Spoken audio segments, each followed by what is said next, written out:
Hi, this is Ingrid and welcome to my WinterBookLand.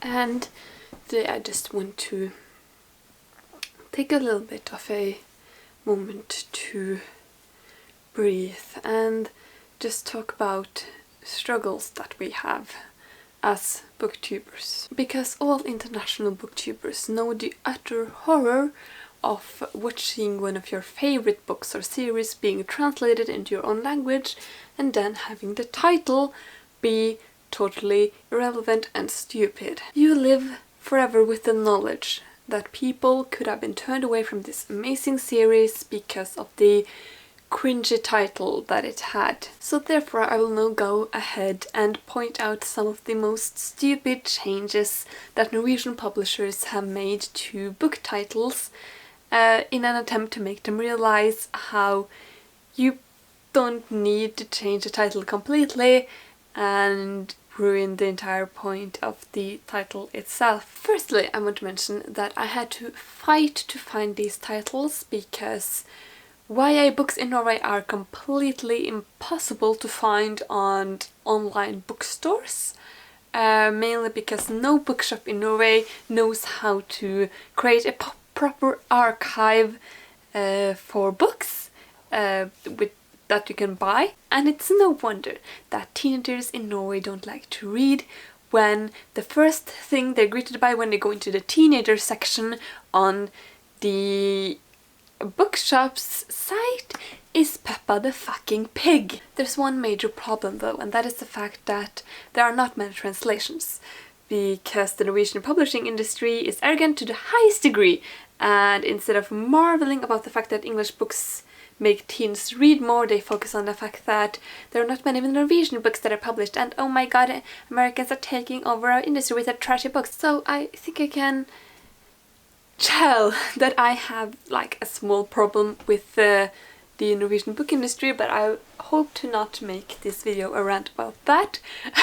So if you hadn't guessed it, we're now going to go through some of the most terrible book translations that I have seen in my entire life, and hopefully have a little fun along the way. So I thought we would like start with the ones who don't make me want to kill someone when I see them, and then we're just gonna continue to the most offensive ones after time. So I'm starting with a book that presents a problem that is very, very typical of the Norwegian book industry, and that is the kind of taking away the flair of a title. That book is Carved Mark by Veronica Roth, and this has been translated to Dødsmerkene, which basically means the death marks. And I just hate this because Carved Mark, it has some kind of flow to it. It's kind of rhythmic in a way, and it's also very intriguing. The death marks, on the other hand, because Carved Mark, it is a direct quote from the book, someone in the book directly says it, and to have it just changed, it's kind of a shitty situation because it works, the translation works, but it's not, you know, ideal. The other problem that the Norwegian book industry has with translations is that they take the English title first and then have an undertitle, which is the Norwegian title.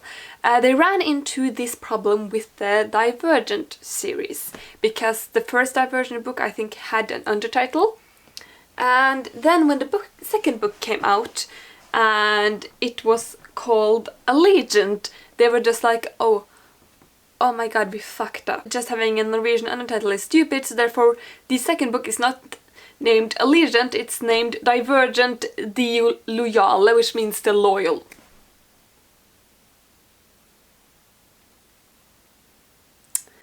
Whose idea was this again? And you can see this a lot in the Norwegian book industry, especially in regards to YA getting translated.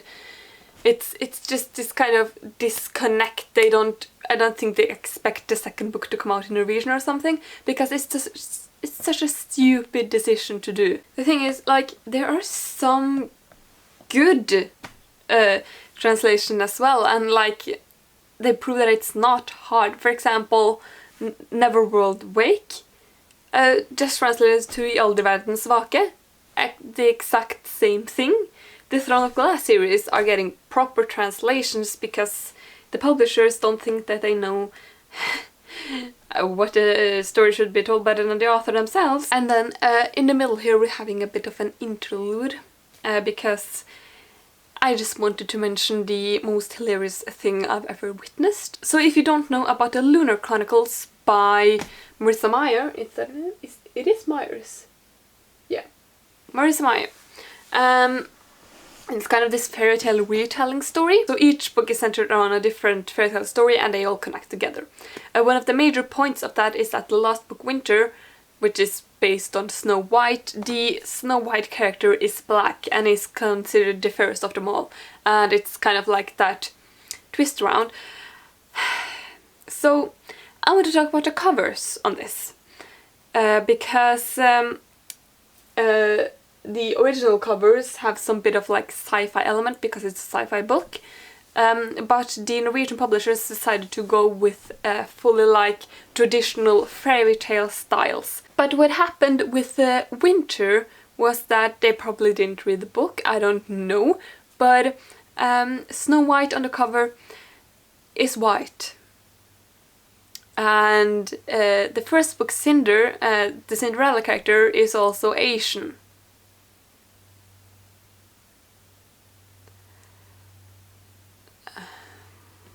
So it's kind of this, I would say it's really, it's just boggles the mind, you know. It's kind of just so surprising and so just like hard-hitting that you don't really have time to comprehend it. There's a plane going over us right now. I hope you don't hear that. And then we have a translation that offended me to my very core of my soul. And that is Miss Peregrine's House for Peculiar Children. That title is kind of like edgy in itself. It's a very fun title and the length of it kind of adds to it, I think. And it also has its kind of intrigue. In Norwegian, this book is called Miss Peregrine og Øyas hemmelighet, which translates to Miss Peregrine and the Secret of the Island. It is so pretentious and dramatic and unnecessary. Like, it's kind of that fine line between pretentious and edgy, you know, because the original title is just, it has this kind of flow, that too, and it's The Secret of the Island. Unfortunately, you see this a lot in the Norwegian book industry. There are just like these over pretentious titles on every single fucking book. So there's no wonder that teenagers in Norway don't really read, because our literature is shit. I'm just going to mention the translation. I'm not going to talk around it. I just think you can understand from when I say it how offensive this was. So we have the book Everything Everything, and it is translated to Verden er en boble, which means the world is a bubble. And then we have something that offended me to my very soul. Like, I ascended to heaven, a heaven I don't believe in, when I heard this at first. So if you've not been living under a rock, you know about the book The Fault in Our Stars by John Green. It is a very wonderful book. So of course you know that The Fault in Our Stars title is inspired by a Shakespeare play where a character says the fault is not in our stars, they're Brutus, but in ourselves. And it has some kind of artistic value. It is a very beautiful title. And then Norway comes around and has a title Faen ta skjebnen. So we're going to have a little bit of a guessing contest. Can this be translated to The Fault in Our Stars or Fuck Fate? If you chose Fuck Fate, you're correct. This offended me because The Fault in Our Stars is a very artistic title, and it also draws influence from Shakespeare, and to translate that to Fuck Fate is an affront to nature. And this last one I was mainly offended by because I have personal connections to this series. It is some translation in the Raven Boy series by Maggie Stiefvater. The fourth book I think hasn't come out yet, but the second book has a proper translation. It is originally called The Dream Thieves, and it is translated to Drømmetyvene. You don't need to understand, like, that's a direct translation. But the first book and the third book, not so much. So The Raven Boys has been translated to Profetian, which means the prophecy. Can you get a more generic title than that? I don't think so. Like, seriously, like, Ravnguttene would have been so much cooler to have. But no, we're just gonna go for the most generic fucking thing ever. And that is what offends me about the third book as well, because Blue Lily Lily Blue is just such an innovative new... It's such a cool title, you know. I'm attached to the name of the book because I think it's so cool. And of course Norway had to go and ruin this, because the direct translation would be Blå lilje, lilje blå.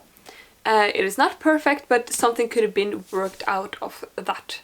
Like, have a more Norwegian rhythm to it in terms of, like, poems.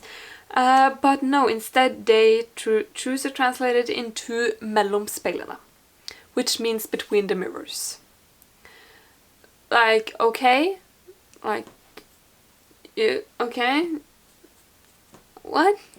Because Blue Lily Blue is an important part of the story, like, it's mentioned throughout the story, and it's important, and you just chose to, like, shoo it away?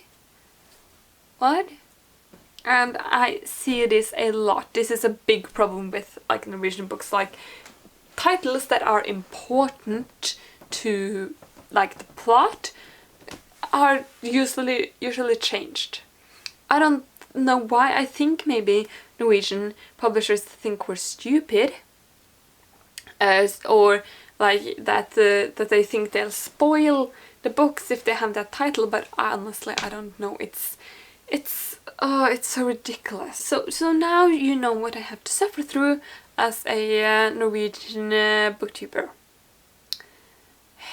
If you're also offended by many of the titles that I mentioned here, you can like this video. And also, if you have come over any, like, cringe translations, mention them down in the comments. And, like, if you want to discuss something with me, just do it there. And if you enjoyed, like, my general mood, you could subscribe if you want to, though I don't want to force you. And I hope you have a lovely day, and I'll see you in my next video.